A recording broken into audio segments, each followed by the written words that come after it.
Assalamualaikum warahmatullahi wabarakatuh. Sampurasun, sampurasun. Wargi-wargi baraya pecinta dongeng Sunda nu dimana be ayana alhamdulillah. Kalayan kudrat ilahi Robbi qadar tinu maha kawasa urang sadayana tiasa ditepang dangukeun deui. Sareng sim kuring kang tile dina acara carita Sunda tanapi dongeng Sunda.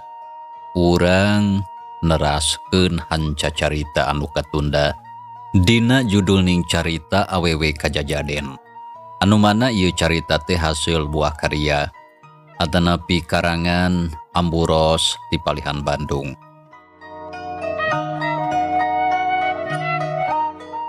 Kasugri kaum dangu sateu acana kang tile neraskeun hanca carita anu katunda tong hilap kanu teu acan subscribe sumangga di subscribe heula. Oge ngahaturkeun rebu-rebu nuhun laksa ketika bingahan ka mitra-mitra kaum dangu anu biasa ngotretkeun komentarana. Atur nuhun komentarna katampi kalayan kabingahan nanging kusim kuring teu tiasa diwaler hiji-hijina nya ulah kirang-kira ngahapunten. Tapi sok sanaos kitu teu ngirangan rasa hormat sim kuring ka para saderek sadayana anu parantos ngotretkeun komentarna. Sumangga mitra ame teu nyangkolong kana waktos urang lajengkeun hanca carita anu katunda. Kasugri kaum dangu. Dina jujutan hanca carita anu katunda. Pedaran kang tile kasapih kuanci dina mangsa medarkeun kayaan alam pabeubeurang. Nyatana kasarakum anu mana kiwari nuju aya di leuweung Karamat. Nyatana hiji leuweung anu janten padumukan Nyi Sawitri katut si Aki tea. Kumaha tu mitra lajenganana ieu carita sumangga langkung paosna mah urang sami-sami bandungan deui ku sadayana.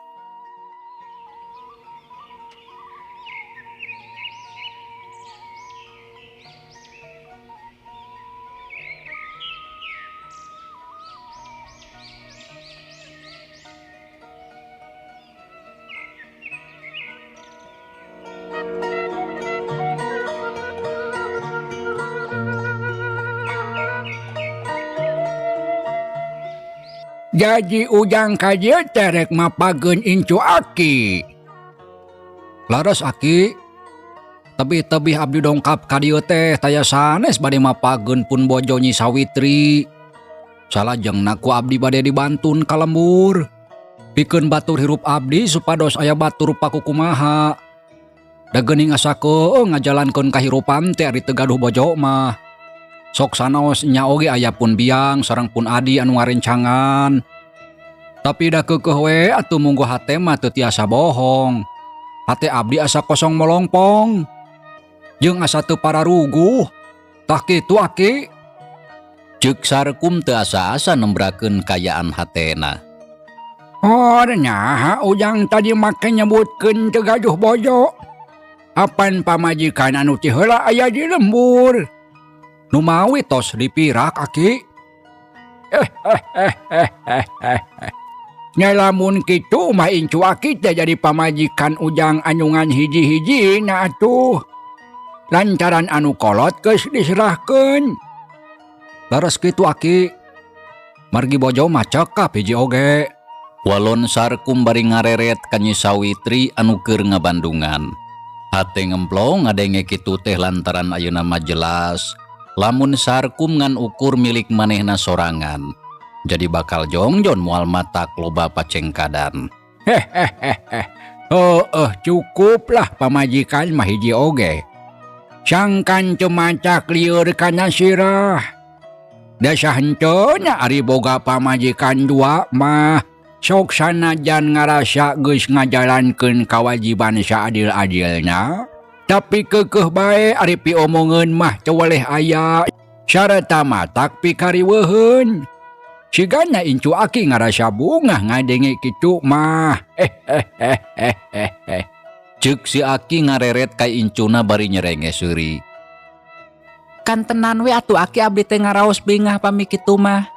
Janten abdi teh Moal kagok atanapi ngaraosieun dina nyerengan kahirupan Kang Sarkum. Sarta tiasa ngajalankeun rumah tangga kalayan tentrem. Kitu harapan aki oge. Jang Sarkum. Naha iraha hidup rek mawa incu aki ka lembur teh. Nya pami kahoyong mah dinten enjing aki. Mung bae abdi teh capek keneh da geuning tebih nyurang lalampahan ka dieu teh.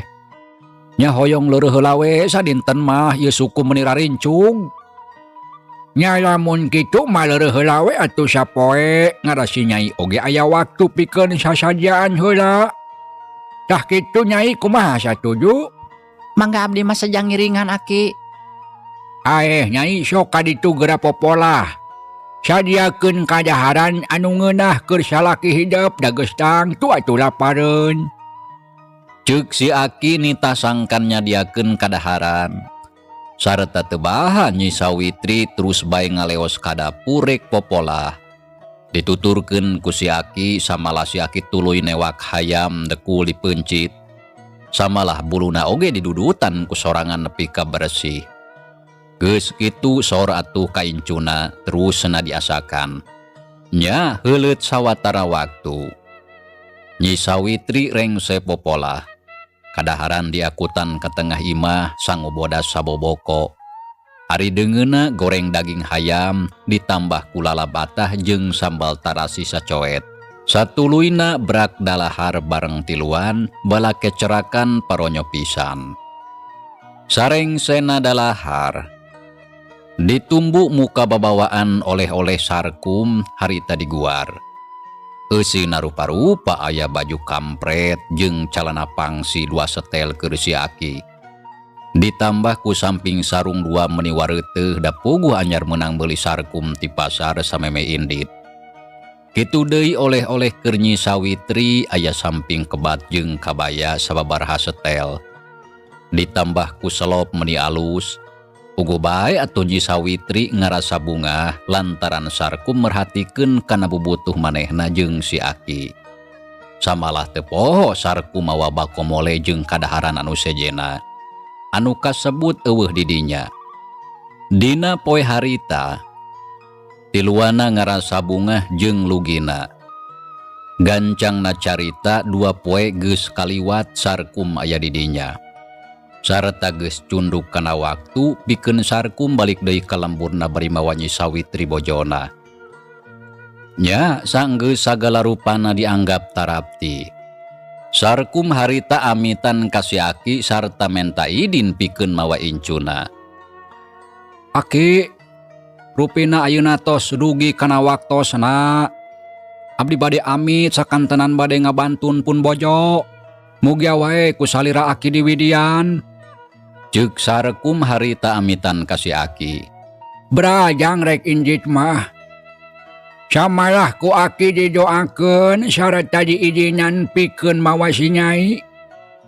Tapi mat Aki mihape hidup kudu bisa ngajagana kalayan hade. Sarta ulah rek dinya nyeri. Lantaran incu Aki baris mawa kauntungan anu gede pisan keur ujang. Sumuhun mangga Aki. Sagala rupina ku abdi saja diestokeun. Aki percaya ka ujang. Nyai ayeuna hidup rek miang ka pilemburan. Sarta rek terus dumuk di ditu marengan salaki hidup. Tapi mat cing ingat kana sakabeh papacah Aki. Sarta hidup kudu bisa ngajaga diri. Ceuk si Aki kalayan daria. Bari neuteup ka incuna anu rek miang. Sumuhun mangga Aki. Salamina abdi bade emut kana piwejang ti Aki. Aki oge tangtu percaya ka hidup. Supados teu siang teuing. Rupina ayeuna keneh abdi saja permios Aki. Ceuk Sarkum solongkrong munjungan ka si Aki gap ditampanan. Berakal itu ada segala rupa geus tarapdi mah. Jang. Lamun aya anu nanyakeun ka si Nyai urang manya. Jawab wae urang jauh kitu. Sebut we ngaran lembur anu tempatna jauh teh lembur ujang.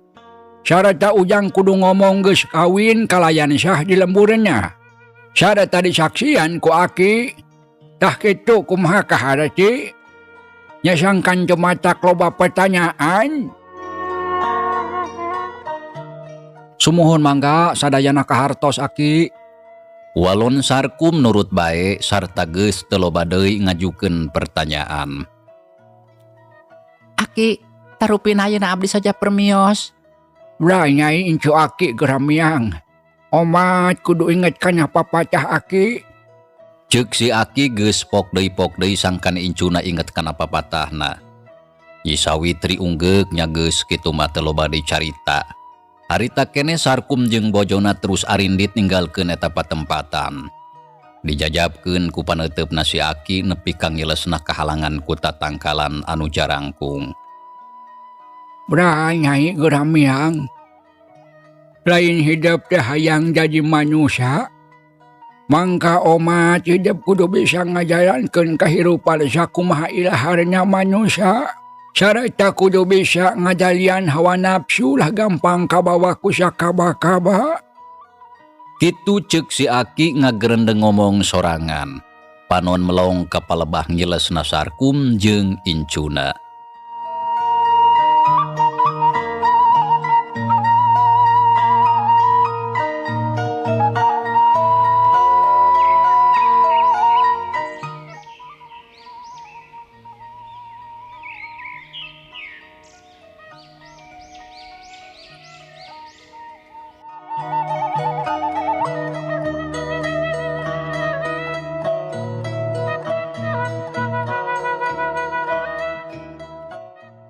Kasugri kaum dangu cag urang tinggalkeun heula kayaan si Aki anu tetep tumetep dumuk di pileuweungan. Ayeuna urang nyusul lalampahan Sarkum anu harita teh keur aya di setengahing perjalanan jeung bojona rek ngajugjug ka lemburna. Gancangna carita Sarkum jeung Nyi Sawitri geus aya kana 2 poe lumampah. Nya kitu oge bari jeung eureun-eureun anda puguh capek sabab lalampahan teh jauh. Tapi sok sanajan kitu terus bae duanana ngeureuyeuh anu ahirna nincak kana wanci pasosore. Nyi Sawitri jeung Sarkum anjog ka lembur Cibubuay. Sup ka jero lembur nya kaparengan. Wanci kitu sok loba jalma anu keur ngadaraweng samalah barudak oge harita loba anu keur arulin di buruan. Lumpatan weh bari eak-eakan. Lares Sarkum ngaliwat ka palebah warung. Didinya aya sababaraha urang jalma anu keur dariuk. Di mana euy? Harita aya anu ngageroan ti jero warung. Ngadenge kitu Sarkum ngarandeg samalah terus ngalieu kanu ngagorobok. Barang red tete lah Oding anu jadi sobatna. Balik ti ditu ding. Walon Sarkum bari seuri leungeunna nunjuk kanu jauh. Tapi teuing balik ti mana sabab teu nyebutkeun eta mah tambah bae teu ngajawab. Ari eta saha euy? Tanya Oding terus nyampeurkeun ka Sarkum jeung Nyi Sawitri. Ieu teh pamajikan. Walon Sarkum bari seuri terus ngareret ka Nyi Sawitri anu keur tungkul. Oh, pamajikan anyar. Nya syukur atuh ari geus boga deui mah. Ceuk Oding bari ngareret ka Nyi Sawitri tapi hatena rada ngalenyap lantaran ningali rupa eta awewe anu sakitu geulisna. Samalah eueuh di lembur Cibubuay mah. Nyai, tah ieu sobat akang ngaranna Oding. Batur ulin ti leuleutik. Oh, Kang Oding, tepangkeun atuh abdi pun Sawitri. Ceuk Nyi Sawitri solongkrong ngajak sasalaman, gap ku Oding di tampanan. Sami atuh nepangkeun akang mah pun Oding. Sumuhun atuh nuhun Kang Oding. Hayu atuhnya ding. Kuring capek keneh ieu teh. Tangke lamun geus salse ulin atuh ka imah. Urang ngobrol. Oh, siap. Gampang lah urusan ngobrol mah. Walon Oding bari seuri. Sanggeus kitu Sarkum jeung Nyi Sawitri gura-giru ngaleos rek muru ka imahna. Dijajabkeun ku paneuteub Oding jeung anu sakur araya di dinya. Teu sangka hade oge milikna si Sarkum. Eta pamajikanna mun digulis bahena oleh herang bencerang. Nah di mana panggihna nya? Ceuk Oding ngomong sorangan bari melong ka Sarkum anu geus anggang. Sanggeus teu kaciri sup Oding ka jero warung gek diuk dina bangku. Oh, mani golisnya eta wewe teh. Tete labisaan Kang Sarkum teh milihna. Bener gede milik Kang Sarkum mah. Tembal si Ojay anu harita manehna oge keur aya di dinya. Nya meureun eta anu disebut batitina kapeurih teh. Da geuning baheula mah nepi ka ngalaman hirupna lara balangsak. Seubeuh ku panghina. Tapi geuning ayeuna mah teu disangka-sangka hirupna geus loba pisan robahna. Samalah boga pamajikan kanu geulis. Kuring mah bungah ningalina. Ceuk Oding milu bungah ka sobatna anu hirupna geus aya dina kamajuan. Nyaeta kitu Kang. Mungguhing pangeran mah adil. Kuring oge sarua milu bungah ningali Kang Sarkum panggih jeung Bagja teh. Tapi kuring oge ngarasa karunya ka Cu Sarah. Lantaran lamun nyahoeun popotonganna geus boga pamajikan deui, nya pasti we atuh rada nyeri hate mah. Lantaran apan kakara oge 3 bulan bepisahna teh. Pastina oge kitu.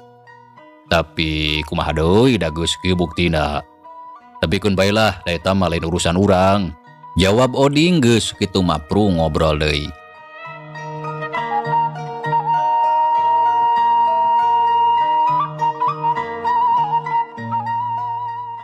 Kasugri kaum dangu urang kocapkeun di Sarkum jeung Nyi Sawitri. Arita duanana geus aranjog kaburuan imahna. Sorog ngadeuketan kana pelebah panto sarata geuwat Sarkum kekatrok sarata teu kudu nungguan lila bray atuh panto teh muka. Ningali kitu Sarkum bungah. Tin, hari emak aya? Tanya Sarkum bari melong ka adina anu keur ngajanteng di lawang panto. Aya geuning Kang Sarkum tos mulih. Pami isaha? Tanya Titin bari melong ka Nyi Sawitri hatena teu buru ngarasa heran. Oh, ulah wakata tanya ayeuna mah. Lantaran apan akang teh kakara datang. Alusna masok ka ditu bejaan emak cenah ka dieu. Samalah sakalian sadiakeun cai jeung lalauhna keur nyuguhan semah. Ceuk Sarkum bari melong ka adina. Ngadenge kitu Titin teu ngomong deui nya harita keneh tuluy ngaleos ka tukang. Rek ngabejaan indungna nu keur ngadaweung di pipir. Sakalian rek nyadiakeun cai keur lanceukna nu kakara datang. Sedengkeun Sarkum gancang ngajak Nyi Sawitri asup ka jero imah. Sanggeus aya di jero gek dariuk kalayan salse. Nyi Sawitri rarat reret nitenan kayaan di dinya. Kang, ieu teh rorompok akang. Nya ieu teh imah akang. Tapi ayeuna mah jadi imah Nyai. Geuning meuni sae nya Kang. Sareng meuni raoseun. Jari sae pisan mah henteu. Lumayan we atuh tambah teuing kahujanan jeung kapanasan. Tah ieu hasil usaha akang salila sataun. Sartanya di dieu pisan urang bakal hirup babarengan ngawangun rumah tangga anu pinuh ku kabagjaan.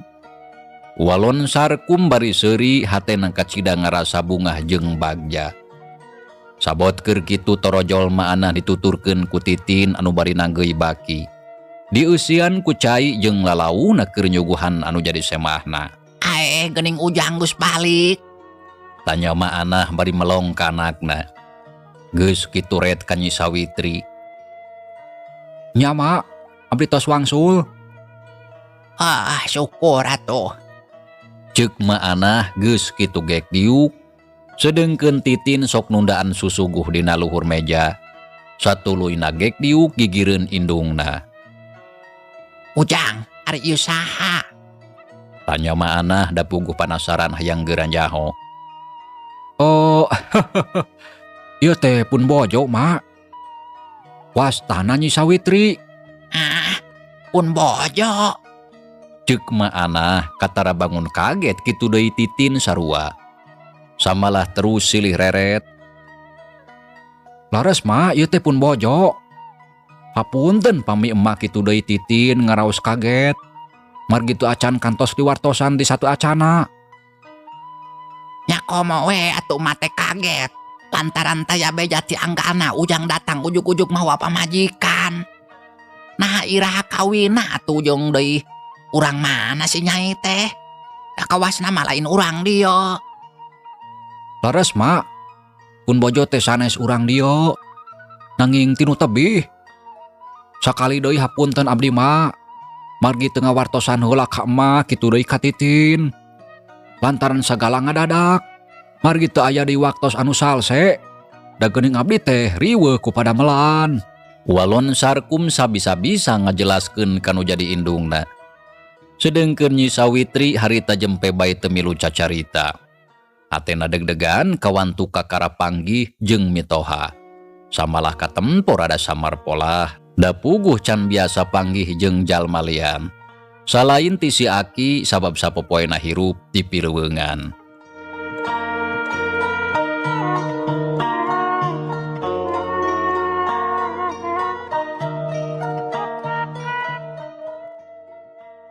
Nya teu nanaon atuh ari kitu mah.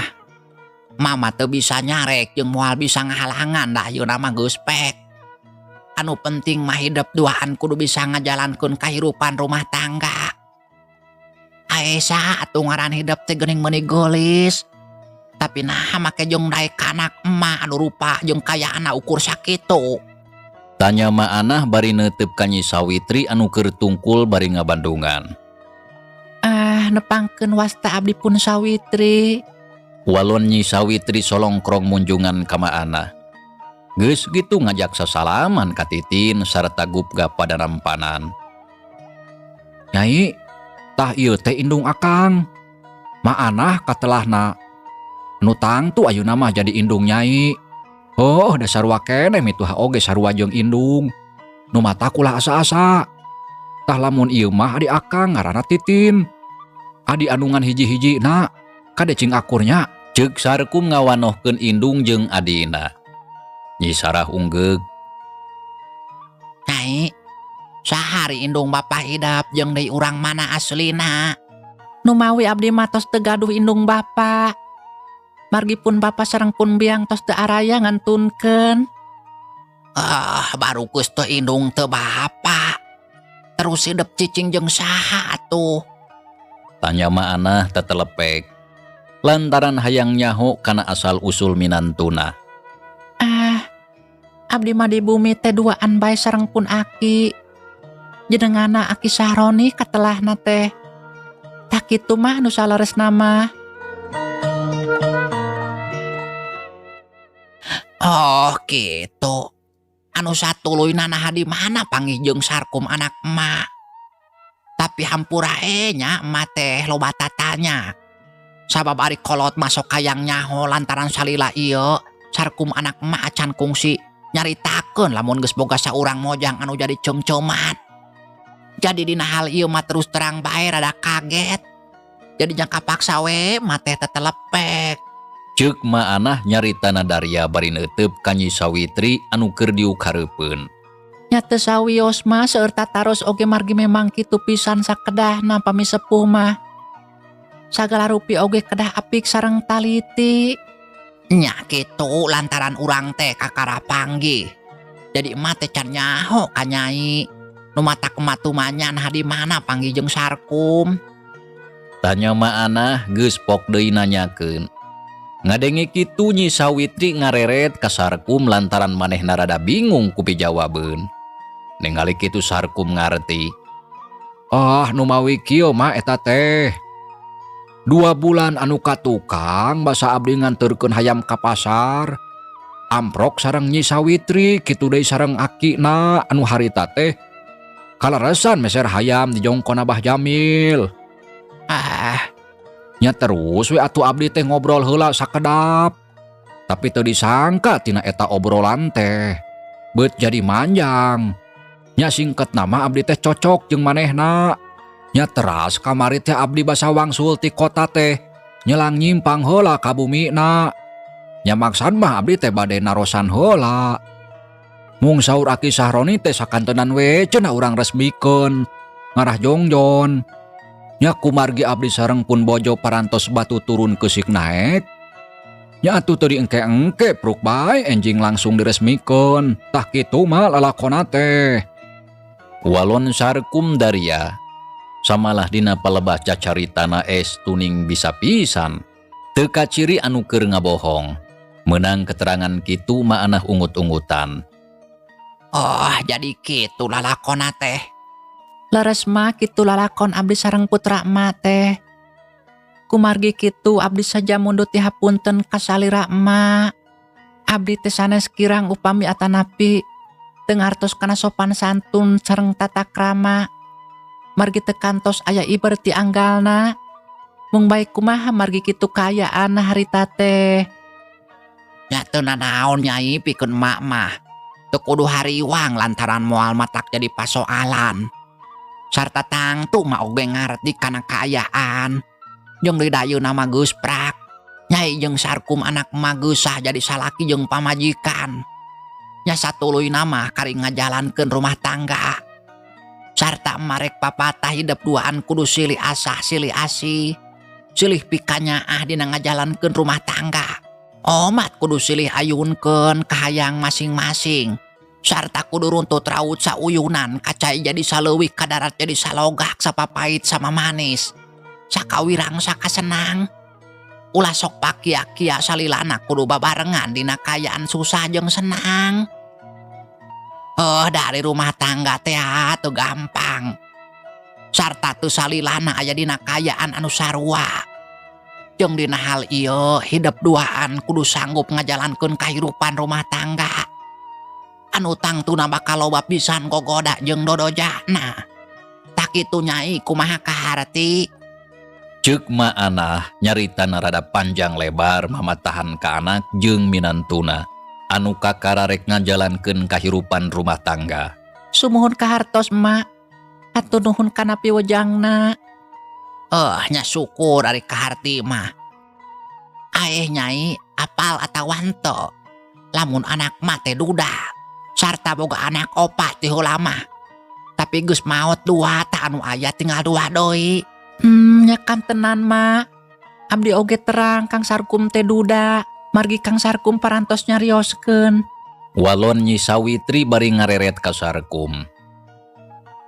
Nya syukur atuh ari geus nyaho mah jadi geus eueuh anu disumput-sumput. Sarta anak mah sagalana geus buruk-burak ka hidep. Tapi emak teh hayang nanya sarupa deui sarta kudu dijawab anu jujur. Mangga mak. Bade naros naon? Nu mawi enggal geura saurkeun. Kieu nyai. Ari nyai kira-kirana bisa atawa henteu lamun mikanya ka incu emak anu duanya eta Jang Panji jeung Nyi Sari. Anu nyata eta teh anak Sarkum. Lantaran lamun nyai bisa nyaah ka Sarkum anu jadi bapakna. Tangtu emak oge miharap lamun nyai baris bisa narima jeung mikanyaah kanu jadi anakna. Lantaran ulah ukurnya ka bapana hungkul. Tanya maanah es tuning daria pisan. Sabab hayang nyaho kana jawaban Nyi Sawitri, naha kira-kirana manehna bakal nyaah saretan narima ka anak Sarkum anu 2 atawa henteu. Sabab ceuk pamikiran maanah, lamun mika nyaah sarta mika cinta kanu jadi bapana. Tangtu kudu bisa nyaah kanu jadi anakna, sanajan kesebutna anak tere.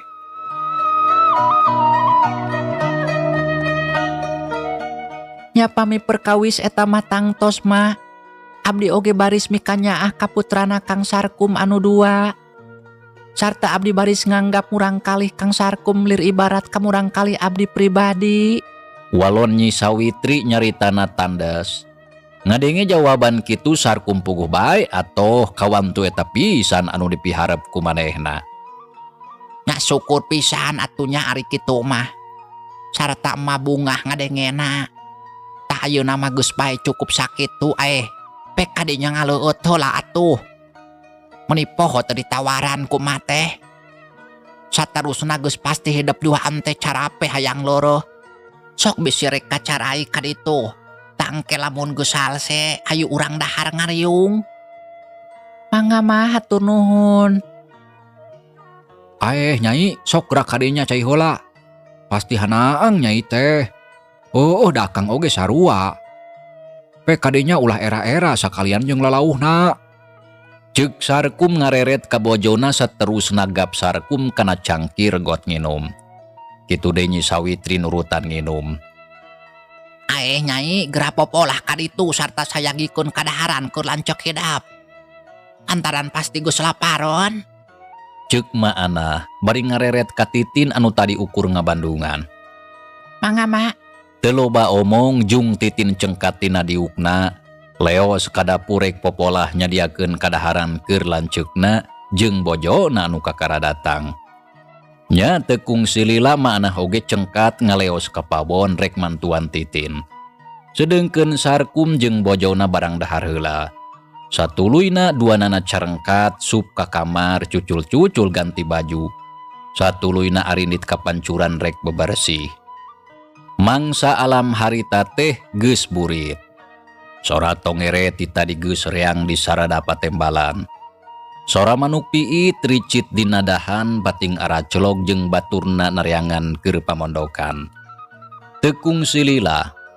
Reup kayaan teh poek panon poek geus surup kana tempatna. Kitu deui layung anu hibar geus pareum.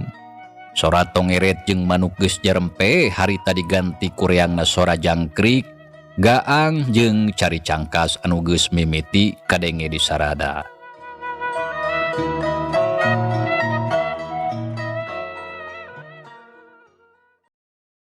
Kocapkeun wanci sabada magrib. Sarkum sakula warga geus ngariung deui di tengah imah bari nyang hareupan kadaharan anu geus ngabarak. Sangu bodas saboboko ari deungeunna goreng lauk emas, pais tahu, sambal tarasi sacoet lalabna bonteng jeung suraung. Nya saenggeus kitu mah brak atuh dalahar sakula warga. Katempo Sarkum jeung Nyi Sawitri daharna ponyo pisan kawantu geus lapar ti tadi keneh. Nya ti hari tamitra Nyi Sawitri tetep tumatep cicing didinya marengan Sarkum anu jadi salakina. Puguh bae Sarkum kacida bunga lantaran ayeuna mah tangtuna bisa babarengan sapopoe sarta sagala rupa anu jadi kabutuhan aya anu ngaulaan. Heuleut saminggu ti harita Sarkum ngayakeun syukuran. Tapi kitu oge leleutikan tatanggana anu dareukeut mah diondang minangka ngawanohkeun Nyi Sawitri bojona ka batur salemburna. Mitra. Cag heula ieu carita urang tunda heula, insyaallah kin urang lajengkeun deui. Hatur nuhun kana naon rupi paratosana wilujeng kantun. Wassalamualaikum warahmatullahi wabarakatuh.